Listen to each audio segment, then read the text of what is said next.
This week's listener of the week is Elm C. Kim. Elm C. Kim, thank you so much for leaving us a 5-star review.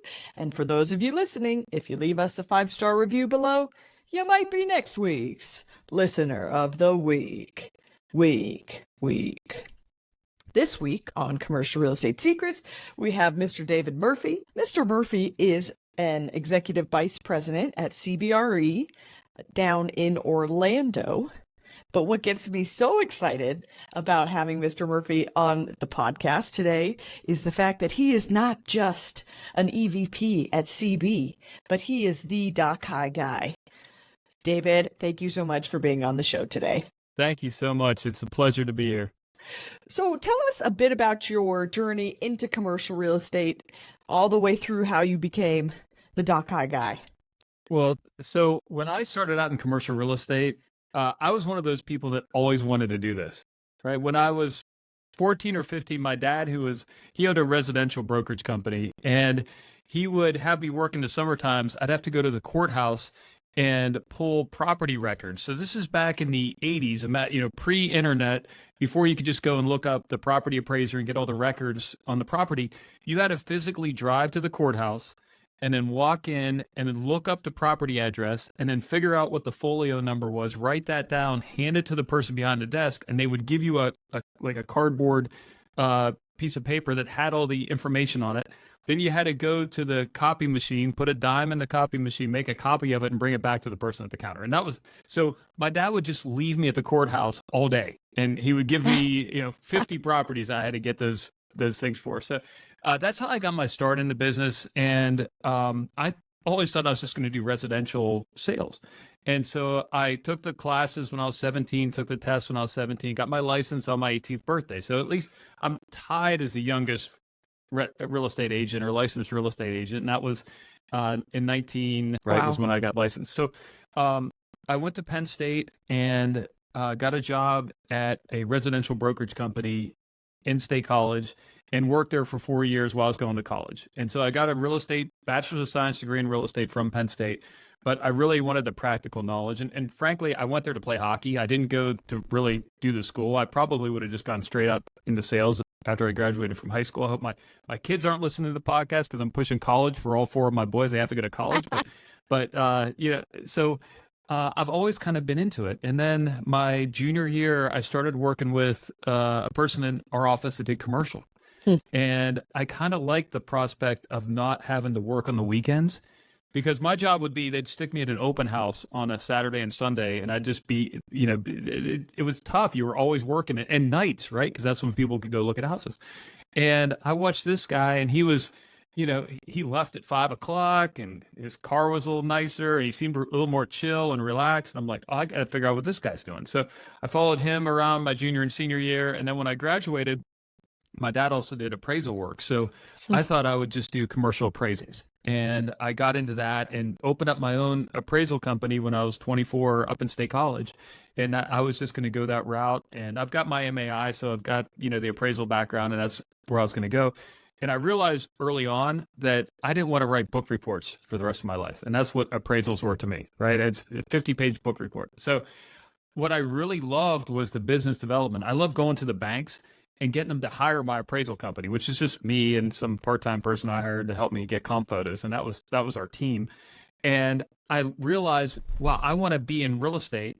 I like the commercial side, but I want to go out and find deals. And that was brokerage to me. So I ended up moving to Orlando. Didn't know anybody in Orlando. My parents bought a second home in Merritt Island, which is about 30 or 40 miles east of Orlando on the East Coast. And I came down and fell in love with Orlando, met with the broker of record at CB in Orlando. He took a chance on me, and he said, I've got one opening, and it's in industrial. And so I'm the Doc High guy because that's where the opening was at CB, right? Wow. I could have been retail or multifamily or whatever.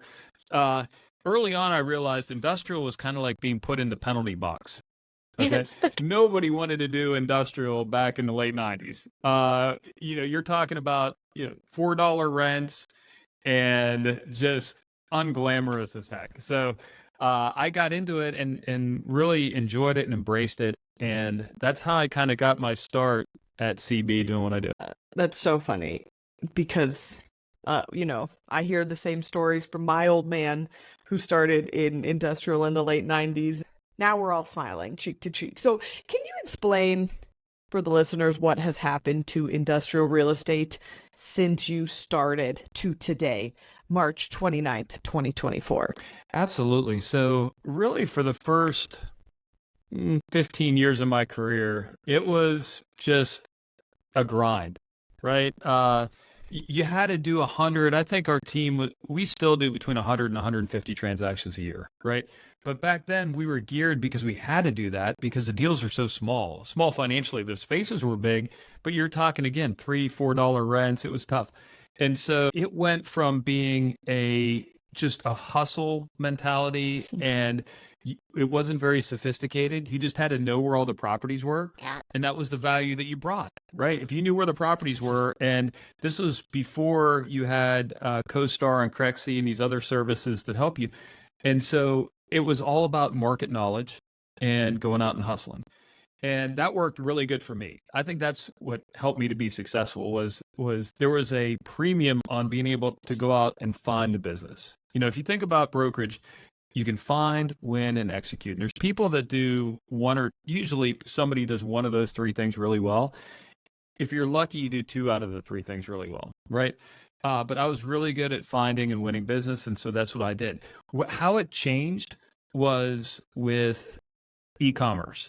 E-commerce changed the game completely. And so, for example, in Florida, prior to e-commerce, most of the product was stored outside of Florida, and it would come down from Georgia. So if you think about a supply chain, it's really a hub and a spoke. And the hub is where the product starts, and then it goes out to the spoke is where the product ends up. And the hub was in Atlanta, and we just had little spokes in Orlando. So we would get these 25 and 50,000 square foot deals, and then they were always brought in by another CB broker from some other market. And so it was just, it was kind of tough. So we made most of our money by going out and being what we call street brokers, right? Go out, find a listing, did a bunch of one-offs, right? And that's where we were making most of our money. Then when you had Amazon enter our market, and this is kind of like 2014, 2015 in Florida, they changed the whole dynamic. And so if you think about in the old days, if I wanted to buy a jacket, right? I would go on to the Sears catalog, find the jacket, order it, and they would say it'll be here in 10 business days, which is like 2 weeks. And that'd be great. Well, the expectations went from 2-week delivery time to 2-day delivery time. And when that happened, you needed to have product. You had to have more product and closer to the end user. And that completely changed. So if you think about this, for every $1 billion increase in e-commerce spend, you need an extra 125 million square feet of industrial product. And so when we went, we started to see it with the advent of the e-commerce sales, right? And then as e-commerce penetrated the total number of retail sales, the demand for industrial just skyrocketed. And so the requirements got bigger because now instead of having the hub, if you use that analogy up in Georgia somewhere, now they had to deliver to Florida from Florida and build a statewide distribution center in Orlando. So all of a sudden, instead of doing 25,000 square foot deals, we're doing like 500,000 million square foot deals. And, all your listeners should appreciate this. It's probably easier to do a 500,000 square foot deal than it is a 5,000 square foot deal, right? And so the deals actually got quicker, easier, more sophisticated, and exponentially grew in size. And so that change happened in kind of like the 2015, 2016 period. The e-commerce trend was going to continue without the pandemic, but the pandemic just acted as an accelerant to that.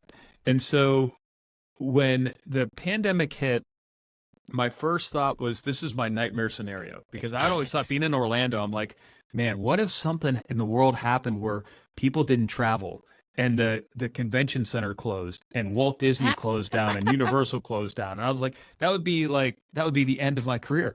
And it happened. And I remember telling my wife, I'm like, man, we need to buckle down. I don't know when our market I may have to change jobs. I don't know what's going to happen here. And then the phone started ringing, and I got so busy so quickly, Wow. and it really hasn't stopped. And we've been incredibly busy ever since. So when the e-commerce penetration of retail sales went from like 9 to 15 or 18 or 20%, our market just took off. And it's really kept at that pace ever since. Did you see it coming? You talk about getting it in the late 90s. Well, there were a few years between the late 90s to Q e-commerce, Q COVID. Did you see this? Did you feel this? Or no, what I liked about industrial was it was a product type that a lot of people didn't like to do, right? It did not have like a sexy factor to it by any stretch, right? And I looked at it, I'm like, well, here's what I think. I was looking at the people that were doing what I do, and I didn't see a lot of personal marketing in my business. And so, coming back from what I did when I was in residential real estate, I would say a good residential broker crushes a good commercial broker from a branding and marketing perspective all day long. And I'm like, okay, what if I take that technique that I learned in residential brokerage and bring it to commercial? And so I saw this opportunity in a product type that just didn't have a lot of competition in it. And I said, I can do this, right? And I just looked at it as an opportunity. It was fun. It was kind of industrial, it might not have been the most, everybody went into office, right? If you came into Orlando, you wanted that multifamily sales role or you wanted the office leasing role. Those were like the two. And then there was like a hierarchy, and industrial was way down at the very bottom of that hierarchy. And so I looked at it as an opportunity. But to answer your question, no, I did not see in 1998 or 99, I couldn't even fathom that if you look at CB, for example, the top performers over the last few years, or many of the top performers, have been in the industrial sector. That would have been unthinkable when I started. It's outrageous. I talk to a lot of folks who are like you, where they started into industrial, and it's the same thing. It wasn't sexy. We're selling boxes, but we like it. And then Q e-commerce, and hold on for dear life, because we all knew what was going to happen. Well, hindsight 2020, we all know what happened to rents and pricing and space needs, like you're talking about, as a result. So when did you discover and start using social media to grow your business?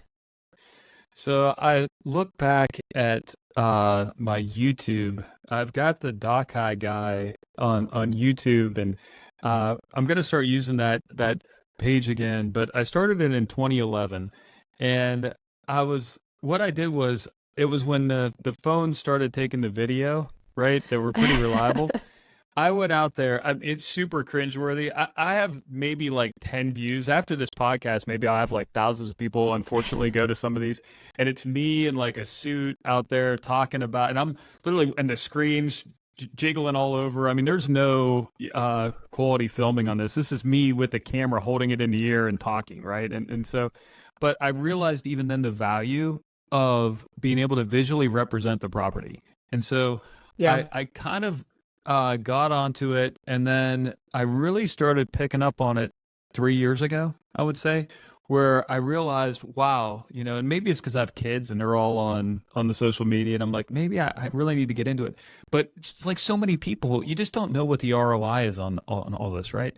And I'd heard from a lot of brokers who were like, yeah, I tried it, but it didn't really do anything for me, or I don't get it, or that's a fad, or whatever, right? And so I think I just stuck with it, and I got into it. And, I first focused, and I still focus heavily on LinkedIn. That's kind of like my main page and what I do. And I realized, one, it was a way to network with other people and find out information about them. It's kind of a Rolodex of people in the corporate world. So I was using it for business, but then I just decided, I'm like, well, if I'm going to be on here anyway, instead of watching all of the posts, why don't I make the posts?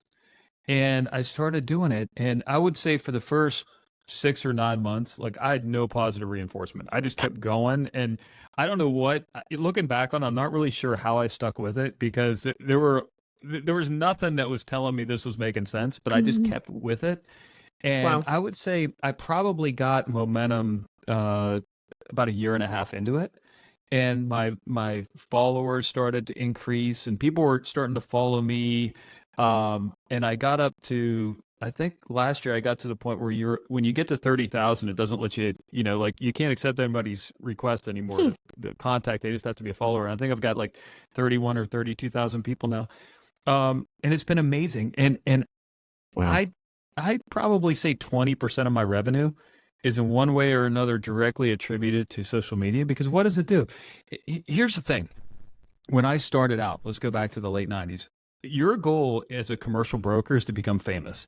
You want to be known, right? If I'm thinking about a market, if I need an industrial building in Orlando, I ask around, who are the industrial brokers? And David Murphy needs to be, I don't always have to be number one, but I have to be in the conversation, right? I have to have a seat at the table.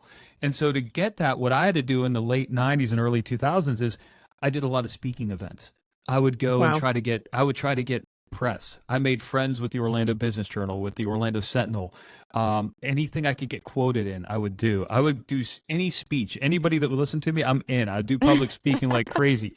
And that's what you had to do. Now social media makes it so much easier, because you can do the same thing that you had to do to get your name out there and become famous, and it's free and they're available. You want to quote, do right now, quote, put it out there, right? Create content, send it out. And I just fell in love with it because it helps you brand yourself, right? Right. But you have to be in it. You have to be involved in it. And so, what I try to do is I try to answer, like when people put the comments in, like I try to answer that. I want to feel like, like I really read this stuff, right? And so, and the other thing I realized was I was putting in a lot of advertisements about listings, and you can see the metrics, and like nobody looks at that. But if I put in something about, hey, this is what happened to me in my broker's business today, or something that is more like personal, I get a ton of hits. So I'm like, all right. So Yeah. I'm kind of like learning as I go. I don't have nearly the followership that you do, so I could probably learn a lot from how you do it.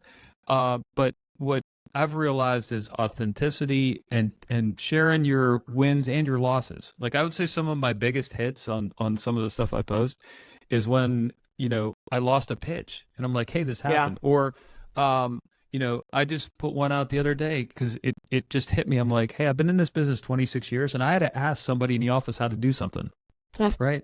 Like you never stop learning in this business, and you have to be humble. And so many times when you go on social media, you just see the best, right? And there's a lot of this business that's not the best. And I think people, they sort of wonder deep down, are they the only ones that find like challenges? Or no, we all find challenges in it. So let me ask you, do you feel like in your brokerage community, other gentlemen or ladies of your stature are using social media?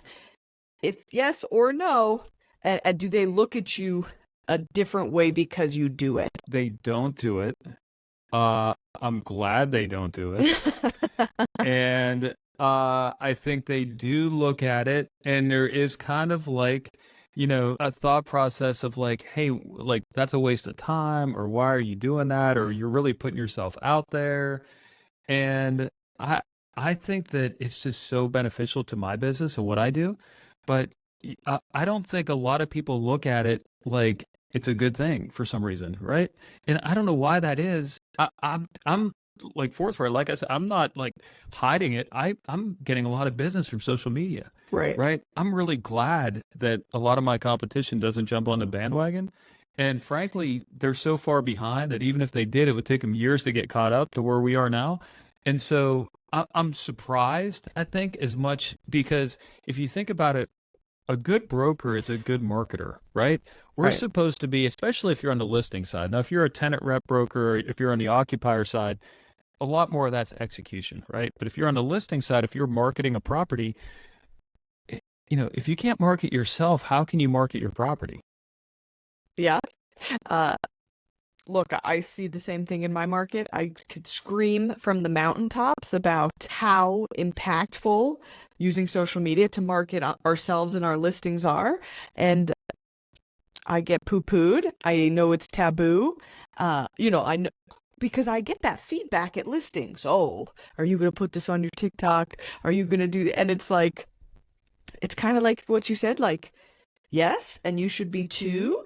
But it's only advantageous for me that you look down on me for doing this, because if the top 10 industrial brokers in my market, the big wigs were doing this, boy, would this be a lot harder for me, and they just leave nothing but opportunity. So I'm glad we're in different markets. I know, and it's great. And I love learning. It's fun because what I've found is it's not saturated yet. And so when you get together, and go to events where you've got social media folks gather, it's usually they're in different markets, and we kind of like riff off each other and can learn. And I watch what you do and other people that are successful in the industry do and try to learn.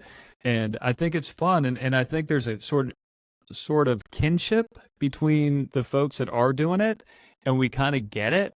And it doesn't come natural to me. I'm not computer oriented, and I'm, to me, the whole social media thing, I'm still kind of learning. But I think if you just put yourself out there and engage in it, accept it, and I just know what it's doing for me, right? I can't answer when people say, well, I don't, I did it. I think it's a lot like brokerage in general. If you think about brokerage in general, the first couple years you're in brokerage, it's painful, right? Yeah. And then somewhere along the way, the dam breaks and the activity flows. And I would say social media is a lot like that. I think if you start in social media, you could probably have no results for 8 to 12 months, right? And you could be out there every day. And I don't know what it is, but at some point you just break through that barrier. And I have people, we were at a festival, my wife and I, and somebody came up to me and was like, hey, the dock eye guy. And my wife's like, what in the world? And I'm like, yeah, see, it really works. And it builds your brand and puts you in touch with people that you normally wouldn't have reached, but for that platform. And so I think it's really powerful. I think people will jump on the bandwagon eventually, but I am surprised that we haven't seen more, get on board. And for everybody listening, so David and I met. We were at the Commercial Real Estate Influencer Conference down in Lake Nova in Orlando. And we sat down at a table together. And the second that it resonated with me that you were a warehouse guy who was at the social media for Commercial Real Estate Conference, it was like, oh, like this person gets it. Like I can relate to this person because, warehousing, I don't want to speak for you, but warehousing is my passion. Yep. If you're the dock high guy, I'm assuming you like it. Yep. And the fusion of using the internet and commercial real estate and marketing is just nothing but value add to our clients, our warehouses, and everybody, and everybody we work with, everybody in between. So it's a special time. It's very, very cool and opportunistic. It is. Yeah. Again, I don't know why more people don't jump on it, but and it's fun. And the other thing you do is you get to give back a little bit. Like I know a lot of people reach out that are in the brokerage business that are starting out, and I try to answer everybody's, DM, I guess, the messages that come in. I will say we're trying to do the other, we haven't really gotten on TikTok yet, but we've started on Instagram and we started on X, and boy, look, I don't know. I'm so much better on LinkedIn. I don't, like I said, we've got like a big following on LinkedIn, but on Instagram, I've got maybe 970 followers. I'm like, we have a French bulldog, and my wife follows other French bulldog sites, and these French bulldogs have like 300,000 followers, and I'm like struggling to get to 1,000. I'm like, I'm gonna make up names and just sign up so I get to 1,000. I don't know what it is. And on X, I think I have maybe like 2,500 followers. So, I probably have to figure out what people on Instagram and X like versus LinkedIn. But, it's funny how those different you almost have to change how you're marketing or mix it up to do one or the other. That's like next level. I haven't gotten there yet. I'm still learning. You know what? I see LinkedIn as next level. I didn't touch LinkedIn until I heard Gabe Marin's talk about it, and I literally ran home and haven't stopped since. It's powerful. Yeah. I love it because it's like, corporate Facebook, right? I mean, it's everybody's on it, and you can track people down and you can reach out. I will say what I like about X is that it's a little more conversational. Yeah. And you can sort of like post something on somebody else's tweet, and then they'll reach out to you, and it'll be like the CEO of a company, or like you'll get access to people that you normally wouldn't get access to. So X is something I'm really trying to figure out. Instagram, I'm just going to say I'm clueless, right? We'll have to figure it out. I don't know. Yeah, it's not translating on IG as much, but it's fun to kind of experiment with the different platforms for sure. Yeah, hey, you'll get there. I have posted a property for lease to my Instagram for lease. DM, I want that space. Get them through. Good. So just, hey, everything you did to figure out LinkedIn and X, you will get there with Instagram, right? There's no magic potion to any of these. It's all the same strategy, which is get up every day, get kicked in the teeth, and then keep smiling. Exactly. Which is exactly like brokerage, right? And That's right. Brokerage is a long game. Commercial real estate is a long game. Social media is a long game. You come in for a year and you expect big results in either, you're going to have a bad time. Mm-hmm. Let me save you a year. Don't do that. Play the long game and it will pay dividends. Just depends on, you just got to find the people who can see that. Yep. Yeah, it's great advice. I couldn't say that any better. So, well, let me, before I have you tell us where everybody can follow you and contact you, I always end the Commercial Real Estate Secrets podcast with this one question. What is currently making you happy in commercial real estate? What is making me happy? That's a great question, by the way. What is making me happy in commercial real estate is how the work that I'm putting in to build our team, right? Because it used to just be me. Brokerage, the team concept is really a relatively new thing over the last 10 or 15 years. And what's making me happy is watching my team flourish and do well. And watching Monica Wanis, who's my partner, she's been with me 10 years, and watching her transform her career in industrial real estate into where she's, in my opinion, one of the top industrial brokers in the country. She's killing it. Watching, Jose Rivera and Cameron Thomas and Lee Earl, some of the other people on our team that are just, it's fun watching, because I'm at the point in my career where, I wouldn't say I've made it, but I've kind of made it. And so, for me, it's more about what is going to be your legacy. Sure. And that's what's making me happiest in commercial real estate right now, is the ability to watch the next generation embrace all this new technology and the new things that we didn't have and run with it. And it's just been fun to watch. Mr. David Murphy, where can everybody find you on social media platforms or contact you in general? So at Doc High Guy, that's it. Doc High Guy is pretty consistent among all platforms. And if somebody has a question, my business email address is david.murphy@cbre. Just shoot me an email.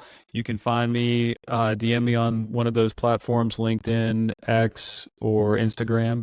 And I try to answer every question I get. It's a genius username. I was pretty jealous you got that one. That's a good one. So thank you. Especially on Instagram, go follow Doc High Guy. David, thank you for being on Commercial Real Estate Secrets. And for everybody listening, we'll see you next week. Ready to shatter your glass ceiling while creating legacy and financial freedom? Head to my show notes for our free guide, How to Get Started in Commercial Real Estate.